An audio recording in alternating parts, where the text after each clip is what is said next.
let's eat. So today is Sunday, pero hindi ako nag-day off kasi si Lola gustong maglakad, gustong mag-day off. Pinagbigyan ko na, ang bait ko, di ba? Tapos bukas day off rin kasi rin yung kalendar. Sabi niya, matagal na daw niyang hindi na-meet yung kanilang mga family member.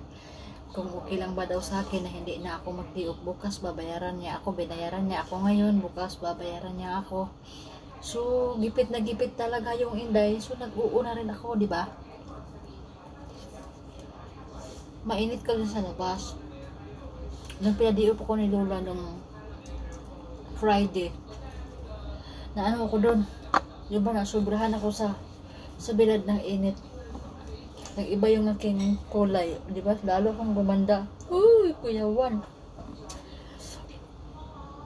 Kaya, ngayon, hindi ako nag-diop. Sayang din kasi yung ibabayad niya sa akin, di ba? Tapos, malaki kasi pangangailangan. Maganda dito sa kanila. Halimbawa, hindi ka mag-diop ngayon,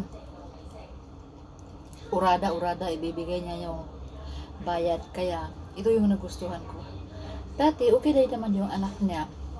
Binibigay pag, ibali, ipagsabay na lang ng ibigay yung overtime mo at saka yung sahod. Okay din. Yung lola ko ngayon, mas okay din. Halimbawa, gipit ka, may pera na kaagad. O diba, magagamit mo na. At saka sa labas, pag nag-day-off ka, kailangan mo bumili ng pagkain, halimbawa. Pero dito sa akin, ayaw ni Lola na aalis ako ng umaga na hindi nakakapag-breakfast. Ito yung magandahan sa kanila.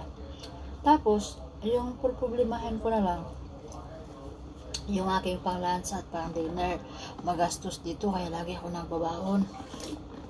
Ang mahal-mahal lang mga pagkain sa labas, kaya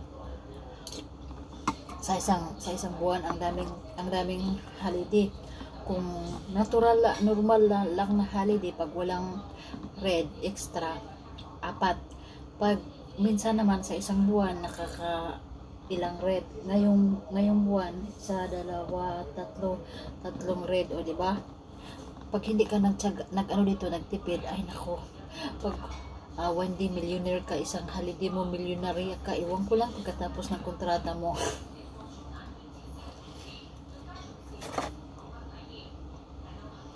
Ito yung pinag-dinner niya sa amin. Magluto lang daw ako, hindi naman ito na hassle kasi ilalagay ko lang naman sa oven. At saka ito, bali yung pang sa kanila mga Chinese, may ano dito man nabibili sa mga store na soup na templado na. Mag-add na lang ako ng tomato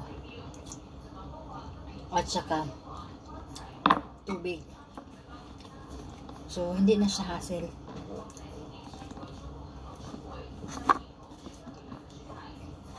Kain pala tayo. Ang dami akong dinaldal. Tapos, hindi ako nagyaya. So, iwan ko lang kung yung niready kong pagkain, maubos ba yun ni Lolo. Kasi ilang beses na siyang, pag kumakain kami, kasabay si Lola, kunti lang talaga yung kinakain. Or ngayong week, nung nakaraang week, yung kinakain na kunti lang talaga. Or nag-iiba yung kanyang panglasa kasi pag matanda na, lalo na si Lolo, yung taste niya, yung ano niya ba, mahirap mo siyang, hindi mo maintindihan kung ano yung gusto niya, iba-iba. Siguro sa kanyang edad, or dahil marami siyang iniinom na gamot, nag-iiba, or pag matanda na, sabi nila nawawala na sa katinuan. Ganun ba? Pero mabait naman siya.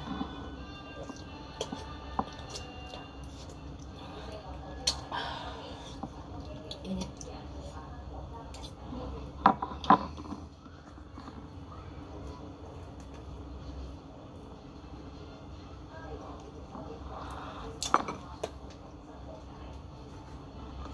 Kuha nga ako ng gunting.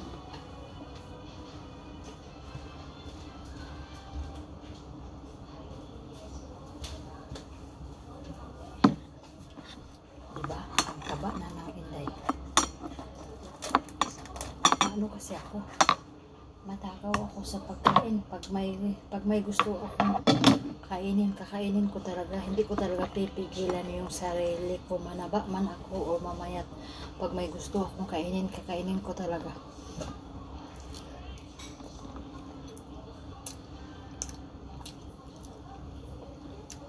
Yung lasa niya, okay naman siya, pero sobra yung medyo para sa akin maalat.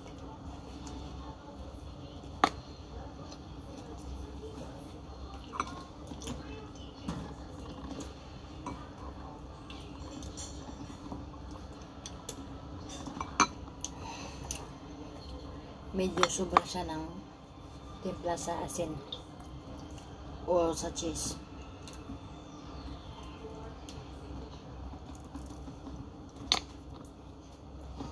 Mahaba na yung ating video. Maraming salamat sa mga sumilip.